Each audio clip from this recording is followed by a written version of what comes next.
Acabado el verano, Rusia entra en un año decisivo. La guerra, la economía, las sanciones y las elecciones van a marcar el futuro del país. Y para hablar de todo esto, nada mejor que contar con uno de los grandes, Ricardo Marquina, periodista afincado en Moscú y una de las voces más autorizadas para explicar lo que pasa en el país. ¿Notan los rusos las sanciones? ¿Están preocupados por la guerra? ¿Habrá nueva movilización? Lo vemos todo en el siguiente vídeo.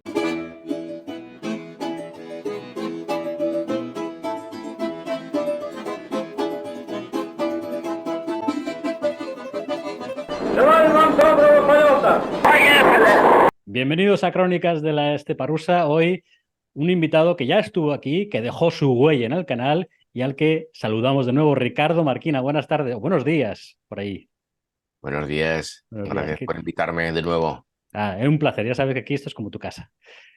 Bueno, hablamos hace casi un año, más o menos, por aquí, yo creo que por septiembre del año pasado, y hablábamos de que la situación se estaba deteriorando, que la economía iba cada vez un poquito peor, tal. Pero ha pasado un año y aquí sigue Rusia que aguanta el tirón. ¿Cómo está ahora Rusia? ¿Cómo la ves? Bueno, claro, si observamos aquellos que esperasen que Rusia sucumbiese a las sanciones de manera estrepitosa, pues estaban equivocados desde el principio. Creo que cualquier persona que conociese un poco la economía rusa podía saber que Rusia no iba a derrumbarse como un castillo de naipes, no es un offshore que solo tenga un recurso, es un país que tiene recursos naturales, pero es verdad que la situación se ha deteriorado y se ha deteriorado mucho.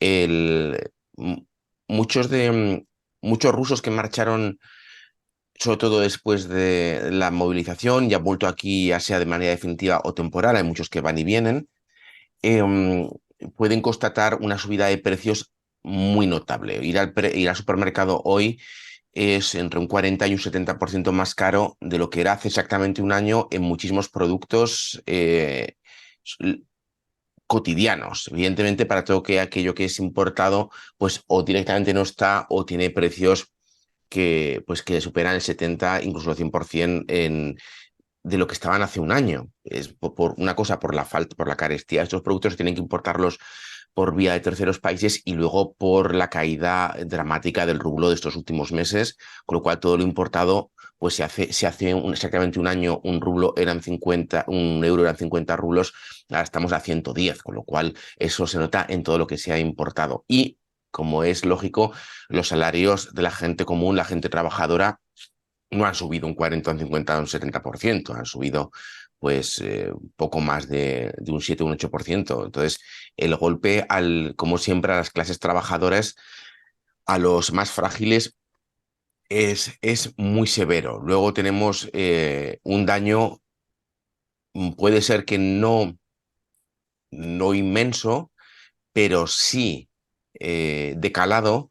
O sea, quiero decir que va a durar mucho y va a ser muy difícil de recuperar a las empresas rusas. Estamos viendo que están cerrando empresas, estamos viendo que algunas empresas subsisten simplemente porque están subvencionadas por el Estado y si dejasen de estarlo, desaparecerían en el tiempo para siempre, como es todo el sector automovilístico ruso.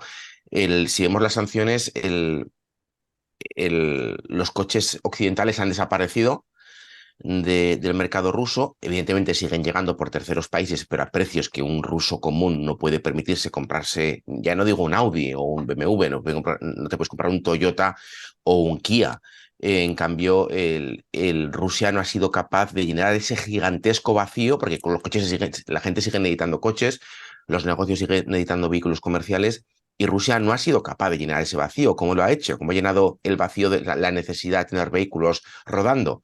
Pues a base de vehículos chinos. Ahora Moscú y toda Rusia está llena de marcas que hace año y medio nadie conocía, como Haval, como Geely, como un sinfín de marcas de logotipos que antes nadie conocía y que ahora llenan las calles de Moscú, porque Rusia, sus marcas como Lada, como los coches de Ulyanovsk, de UAZ, no han sido capaces de llenar ese mercado y esas marcas rusas están fabricando coches a un ritmo bajísimo porque les faltan componentes, porque no tienen capacidad. O sea, les faltan componentes, eso es una parte, y luego les falta capacidad para llenar, para dar servicio a todo el potencial mercado ruso y están siendo devoradas por la competencia china, que sería el aliado, pero el aliado se está comiendo el mercado interno ruso y si esas compañías automovilísticas existen es directamente porque están subvencionadas, regadas con millones de rublos por el Estado ruso, que si dejase de hacerlo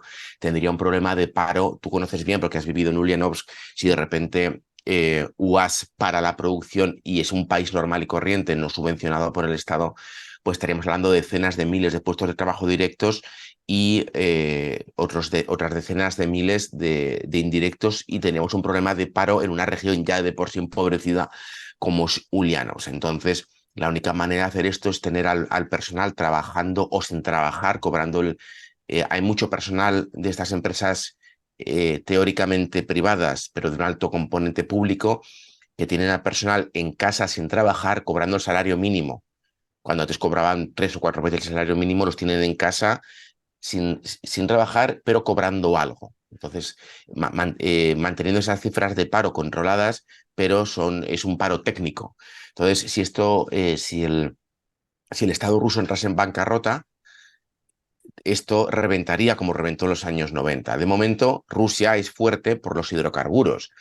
Entonces, Rusia puede seguir manteniendo este estado de ficticia normalidad porque utiliza ese dinero de hidrocarburos que vende a Occidente. Estos días había la noticia que las empresas españolas están comprando un 40% más de productos energéticos, de energía, a Rusia que antes de la guerra. Entonces, en cierta manera, todas estas sanciones que con tanto bombo y platillo han anunciado los países occidentales se ven fuertemente contrarrestadas por el consumo que hacen las empresas privadas occidentales del material de los productos energéticos rusos. Con lo cual, Rusia ahí está en un tente mientras cobro literal. Pero es verdad que la situación, si hablamos de economía, es evidente que se ha deteriorado, y el golpe del rublo de estos últimos 3, 4 meses, pero especialmente agudo en estos últimos meses, este verano, que el Banco Central ruso ha tenido que intervenir el mercado, pues es notable. ¿Dónde estaríamos sin la intervención del Estado ruso? En el mercado de divisas. Es muy difícil de decir, pero fácilmente estaríamos cerca de los 200 rublos por euro. Esta es una especulación mía pura y dura y no soy economista, puedo estar tremendamente equivocado a este respecto, pero está claro que el Estado ruso está interviniendo el mercado de divisas para evitar una hecatombe y que el rublo entre en una Venezuela, ¿cómo se diría? ¿Cómo es el Venezualización. adjetivo? Sí, Venezualización. Vale. complicado, ¿eh? Complicado, complicado. Sí, Decías una sí, cosa, pues hablabas del salario mínimo, había noticia del otro día de Putin, para hacer un poco de contexto. Putin a partir del 1 de enero va a subir el salario mínimo en 18,5%, que es una barbaridad, y se va a poner en 192 euros al cambio, para que veáis el salario mínimo de Rusia, 192 euros. Y si sube un 18,5, me da que la inflación no es la que nos están contando. Vale, economía poquito a poco se va viniendo abajo, pero aguanta, resiste. ¿Y la sociedad? La sociedad sigue en ese estado. Yo últimamente me ha dado a lo mejor me equivoco, corrígeme, pero yo estoy hablando de un tipo de estado ameba, ¿no? De que no ni siente ni padece, está ahí como... ¿Tú cómo lo ves?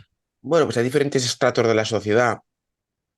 Eh, Sí, digamos en que general, no digo, Rusia. no los turbopatriotas estos No, exaltados, no, sino por en supuesto, general. por supuesto. Los hiperventilados pues van a estar hiperventilando cualquier día de la semana, incluso antes de la guerra. Entonces eso ahí no, eso no cuenta. Si hablamos del trabajador, de la clase trabajadora, que al fin y al cabo es lo que mueve un país, hay diferentes diferenciaciones. Para empezar, el sur de Rusia, regiones como Rostov, Krasnodar y estas regiones donde la operación militar especial, la guerra, es más notoria, pues ellos viven en una realidad paralela al resto de Rusia. Si decimos del sur para arriba, de Rostov para arriba, ciudades como Moscú, San Petersburgo, Caterimburgo, Perm, Irkutsk y otras ciudades que he podido visitar estos meses, la gente hace un esfuerzo más que notable por vivir de espaldas a todo esto, esperando y deseando que esto acabe cuanto antes de forma que sea,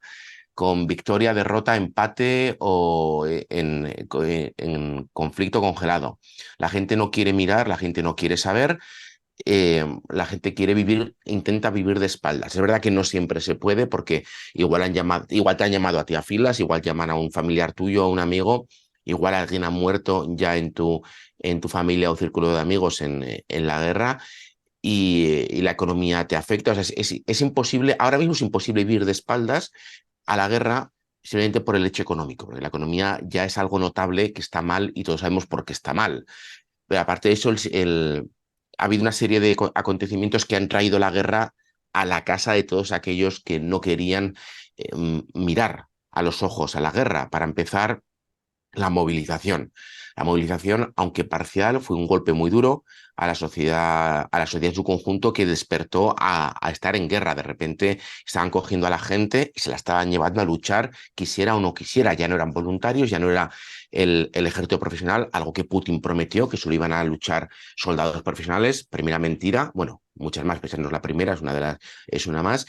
Y ese fue como el gran golpe. Luego, a partir de estos últimos meses, la economía ya llama a los bolsillos de cada ciudadano ruso, porque más que menos, ya sea porque sus vacaciones en Turquía valen 3 veces más que hace 2 años, ya sea porque no pueden comprarse productos de tecnología, porque toda la tecnología que hay en Rusia es exportada, incluso lo que llega de China se vende en dólares. Por más que China prometa amistad eterna a Rusia, lo que llega aquí es comprado en dólares, no es comprado ni en yenes ni en rublos. Y esto En yuanes, como segundo yuanes. factor, perdón, ¿he dicho yenes? Yenes, Yuanes. Japón. No metas a Japón aquí en Mis disculpas, en yuanes o en rublos no se vende en dólares. Y luego el tercer factor, se me da un poco el salto al cielo con esto de los Estabas con yuanes. la movilización, la Sí, economía. y el tercer factor fue la rebelión de Wagner. Y unamos en rebelión de Wagner y muerte de Prigozhin, porque hasta la rebelión de Wagner, recordemos que Wagner eran esos patriotas románticos que iban a luchar por la patria. Recordemos que el canal de propaganda RT les hizo un documental propagandístico llamado Contrato con la Patria, en el cual cantaban loas y alabanzas a esos hombres que por dinero se iban a matar y a morir. Pero eso era patriotismo que, oye, mira, si te pagaban pues mejor, y RT les hizo un public reportaje de lo bien que era Wagner y lo nobles que eran y dispuestos a morir por Rusia. Y de eso pasamos a llamarles traidores, a defenestar el legado de Wagner y de repente, eh, de llamar al traidor, vemos que Prigozhin reaparece, la gente ya no entiende. Prigozhin era bueno ayer, ahora es malo, pero de nuevo Prigozhin vuelve a estar en San Petersburgo reuniéndose con líderes africanos en la cumbre Rusia-África, y al mes Prigozhin está muerto en un más que probable atentado terrorista, quizás conducido por el propio Estado ruso.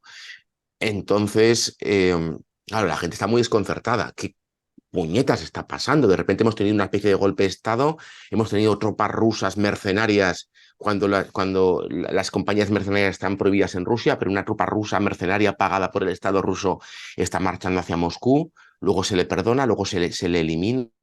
La sociedad rusa está confusa porque todo esto, o sea, todo esto de Wagner ha demostrado que el Kremlin ha perdido el control de la situación, y ha perdido el control de la narrativa. Es verdad que ahora están intentando con la muerte de Prigozhin, con Sterligov en la cárcel, con la represión del ala más ultraderechista de los proguerra, están intentando reconducir esta situación, pero durante 2 meses el Kremlin ha perdido completamente las riendas de la narrativa de lo que estaba pasando. Y esto es muy peligroso en un país como Rusia, donde si de repente desapareciese Putin, todo se vendría abajo, porque eso es una vertical del poder abismal, durísima.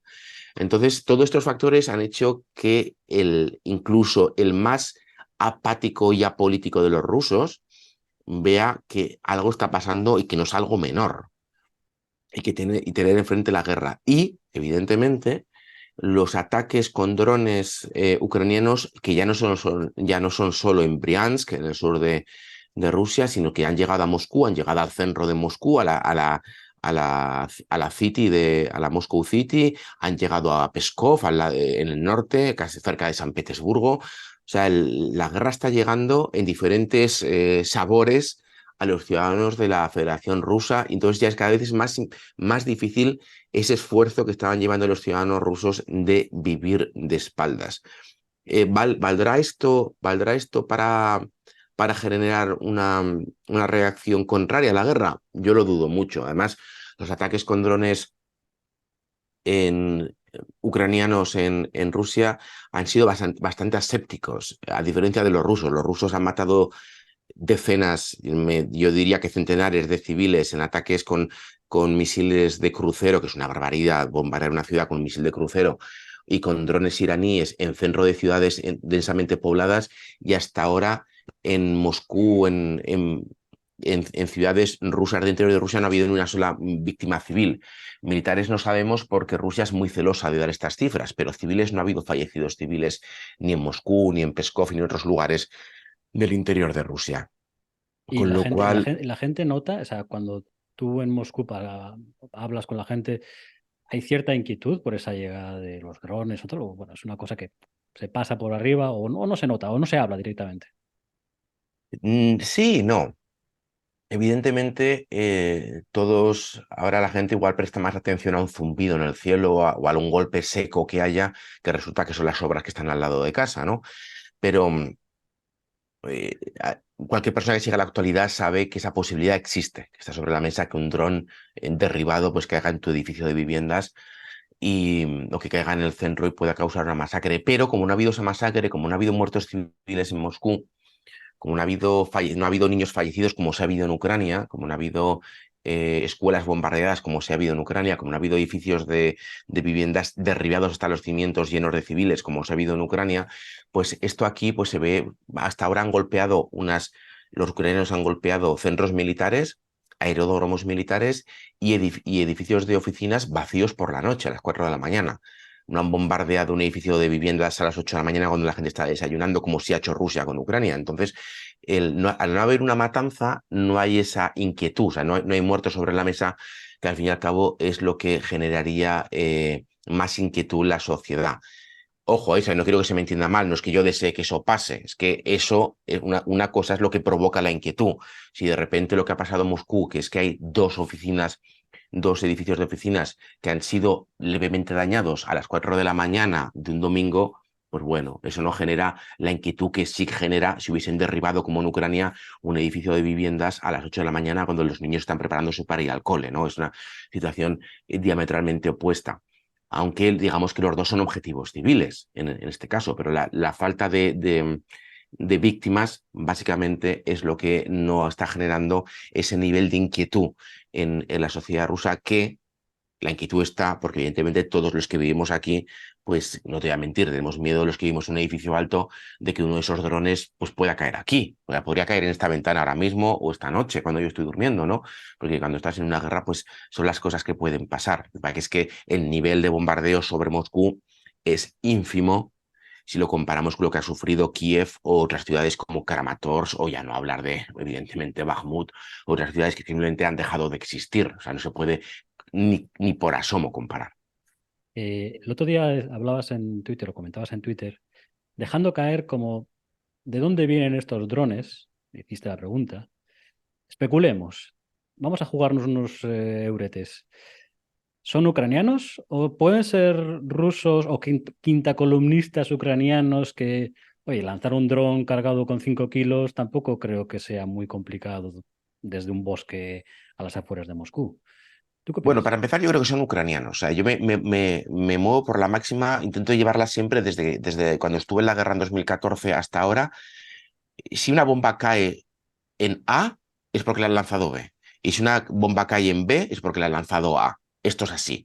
La idea, los propagandistas dirán que si tú estás en A y te cae una bomba, es el otro. Y si una bomba cae en B, que es el enemigo, y mueren civiles, los propagandistas de A dirán que se la han lanzado ellos mismos para culpar para culparte a ti, ¿no? O sea, lo de la falsa bandera. No, yo creo que cuando cae un dron en Kiev ha sido Rusia y cuando un dron mata a un niño en Kiev lo ha matado Rusia y cuando un dron mata a un niño en Donetsk lo ha matado Ucrania. Esto es así.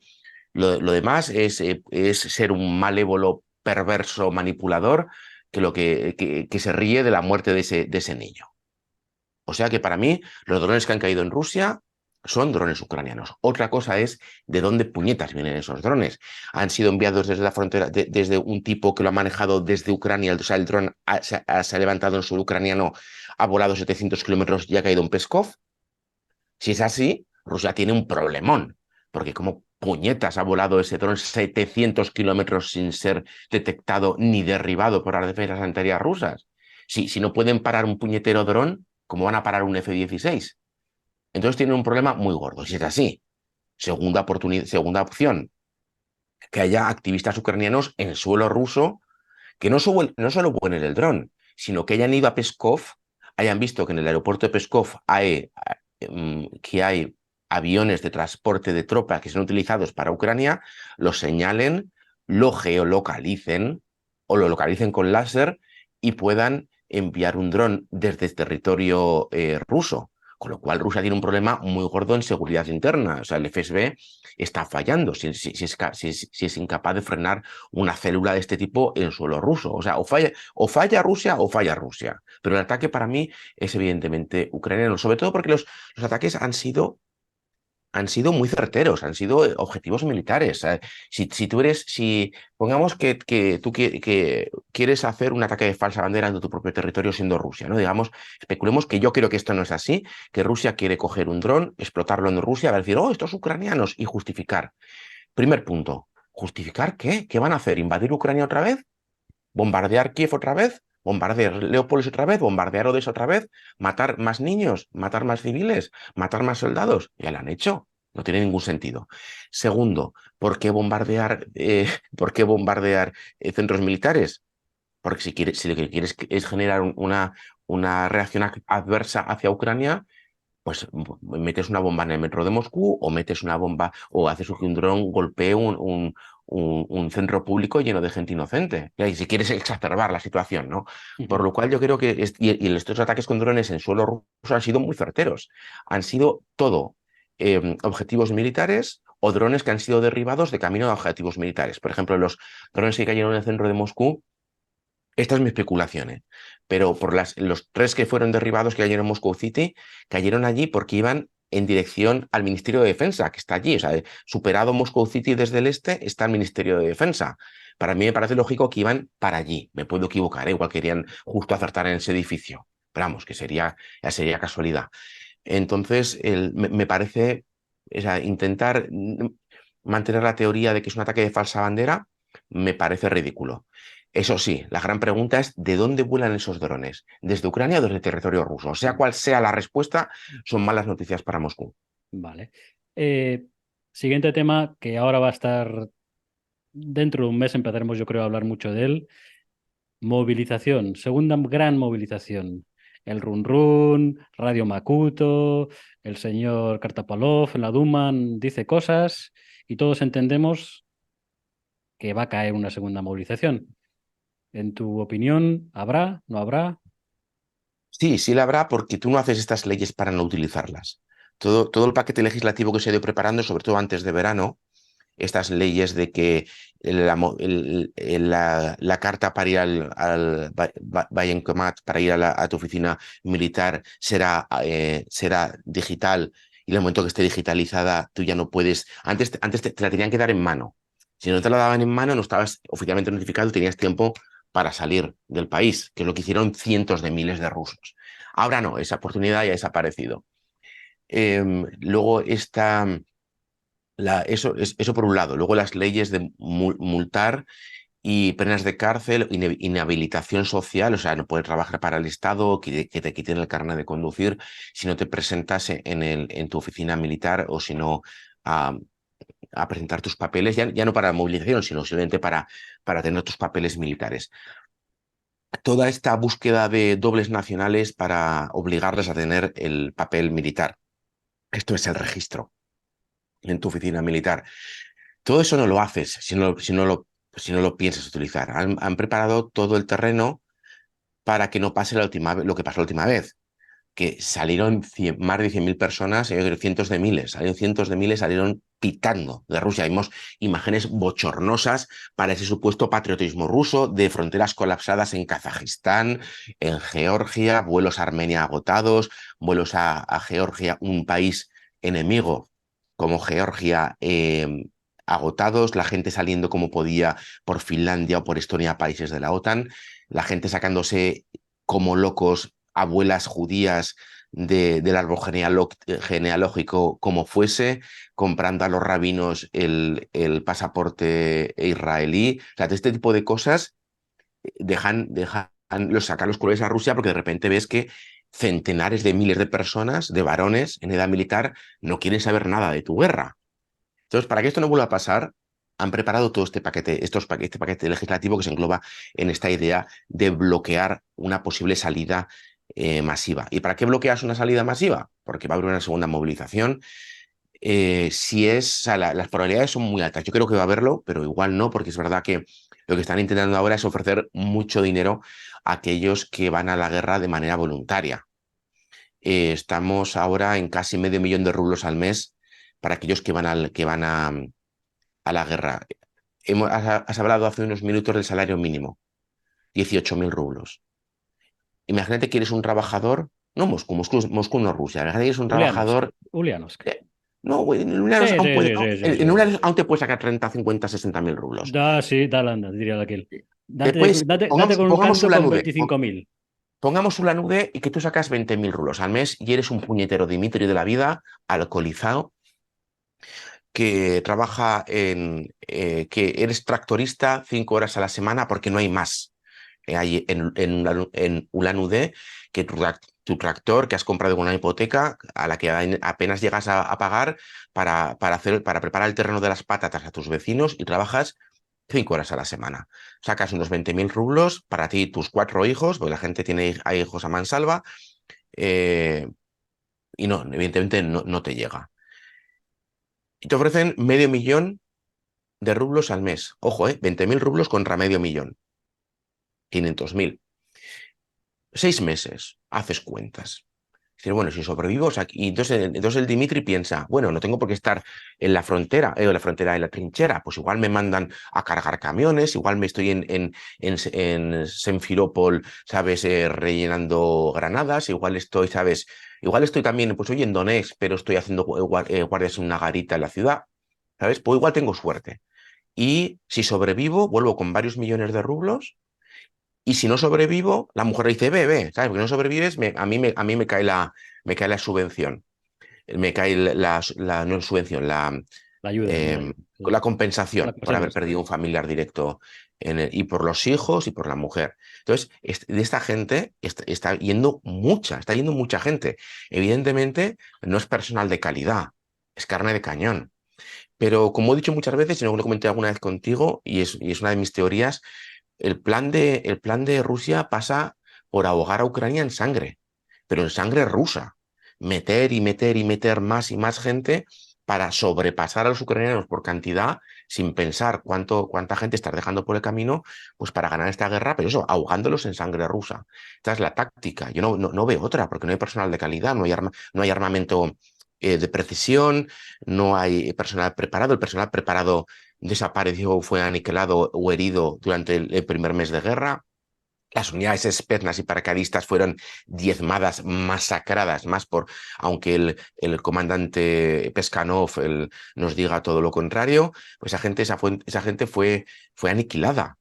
Entonces, los de Wagner pasó a ser el grupo de élite y ese medio millón de la primera movilización, es verdad que ahora ya está tomando parte, han tenido 3, 4 meses, 5 meses de entrenamiento y ya es personal más preparado. Pero si ahora vuelve a haber una nueva movilización, estaremos en las mismas. Tendremos gente sin ningún tipo de capacidad militar a la que van a enviar a luchar sin preparación y volveremos a ver esas imágenes de gente con uniformes de los años 80, con fusiles anquilosados, yendo a unas trincheras al barro del invierno sin capacidad operativa. Entonces, bueno, yo creo está la posibilidad de que el llamarlos a traer a gente, a voluntarios con dinero, pueda suplir la necesidad de la nueva movilización. Pero las nuevas leyes que se han planteado durante la pasada otoño, el invierno y primavera, para mí son indicativas de que sí, de que va a haber una nueva movilización. Y mientras tanto, hablamos de una guerra que va regulinchi, una economía que tira regulinchi, y seguimos con, o están en el horizonte unas elecciones, primero regionales y luego presidenciales en marzo. Primero las regionales. Eh, ¿Hay alguna? Es dentro de exactamente 10 días, el 10 de... Bueno, son tres, en algunos sitios son 3 días de elecciones, algunos en uno. Bueno, el diez es el día importante. Se habla de política, ahí se nota algo de idea de, oye, tenemos unas elecciones. En Moscú, bueno, cambiáis, iba a decir, tenéis elecciones al alcalde, no vais a cambiar nada, pero tenéis elecciones al alcalde. ¿Se habla, se dice, se comenta algo sobre esto? Mira, ayer salí del metro y de repente me encontré con un cartel del candidato de mi barrio del Partido Comunista y me acordé de esto, hostia, elecciones. Y entonces me paré, cogí su panfleto y era pues eso, pues era un diputado regional de mi barrio que prometía arreglar cosas de nuestro barrio, de aquí, de donde yo vivo. Totalmente aséptico, totalmente nada que ver con geopolítica, pues regional. Nadie está pensando en esto. Nadie habla de esto porque las elecciones en Rusia, o sea, ahora ya no se disimula. Hasta antes de la guerra se disimulaba, ahora ya no se disimula. Estas elecciones regionales son un paripé, eh, en las que pues igual se puede mover un candidato, pues de repente aparecerá uno del DPR aquí, uno de los comunistas allá, pero vamos, que ninguna novedad. Y las que del año que viene, presidenciales, pues el cuarto lo mismo. Sobre todo, ahora el Kremlin tiene que demostrar que el pueblo está con el líder.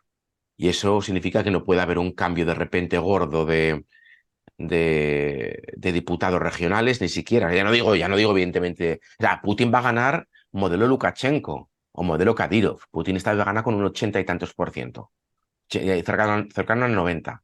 Eso dijo Peskov, ¿no? Que el Sí, 90% sí, y tal. sí, pero no porque la gente le vote, sino porque el Kremlin así lo ha decidido. Y en las regionales, pues era algo parecido. Ahora mismo no, o sea, los experimentos en casa y con gaseosa. Ahora mismo Rusia, no es Rusia, el Kremlin lo que necesita es dar esa imagen de absoluta unidad con respecto al líder y que todo el mundo apoya esta operación militar especial. Con lo cual, vamos, hablar de esto me parece totalmente ridículo. No, o sea, no hay elecciones, lo que hay es un paripé, sea las regionales o sean las federales. Está todo decidido de antemano, es un paripé, todo el mundo lo sabe, los votantes lo saben, los políticos lo saben, ya no tiene ningún sentido. Ujú. No hay democracia en Rusia. O sea, hablar de esto es seguirle el juego a la propaganda rusa. No la hay. Con este gobierno, con este sistema no puede haberlo. Es como Rusia se parece mucho a la España de Franco. Es un país Está ultra esperando a que Putin acabe muriendo en la cama. tal cual. Pero en la España de Franco también había elecciones. Estas elecciones, lo cual está todo decidido, todo planificado, y como mucho te podía cambiar el concejal de turismo o el concejal ¿sabes?, de obras públicas en un pueblo o en una región. Pero vamos, que las figuras clave van a estar donde están, porque cualquier otra cosa sería dar la señal de que hay dudas. Y el Kremlin no necesita eso. Y aquí se hace lo que el Kremlin quiere, punto. Entonces, no. Hablar de elecciones y democracia en Rusia es simplemente ridículo. No lo hay, no puede haberlo. Esto es un país totalitario, se ha convertido ahora en un estado totalitario. Ya está. Yo creo que simplemente si las eliminasen, nadie diría nada. Ujú. O sea, como ahora mismo en Ucrania tampoco va a haber elecciones durante tiempo de guerra. Aquí podrían hacer tres cuartos de lo mismo, que es lo que está pasando en los últimos 30 años. Aquí no hay elecciones. Las últimas elecciones libres fueron las que ganaron los comunistas en los años 90, que se las quitaron. Ujú, Esa cierto. fue la última. No ha habido más en democracia en Rusia. Entonces, me parece simplemente ridículo hablar de elecciones. Ujú. Es un paripé para mantener las formas, pero nada más. Muy bien. Pues Ricardo, no te robo más tiempo. Gracias por este análisis a todo lo que es la Rusia actual. Sigo recomendando, por favor, a todo el mundo que no lo haya visto, que lo vea, por favor, su documental de Rusia, que está colgado en YouTube, que es básico para entender la Rusia de hoy en día. Sin ese Muchas gracias. documental, no, es verdad, aquí no te tiro flores por tirar. Se entiende perfectamente muchas cosas de las que pasan con ese documental. Ricardo, estaremos en contacto. O sea que, como siempre os digo, a los que estáis en Rusia, cuidaos mucho, por favor, y gracias por vuestro trabajo. Muchas gracias a vosotros. Venga, hasta Adiós. luego.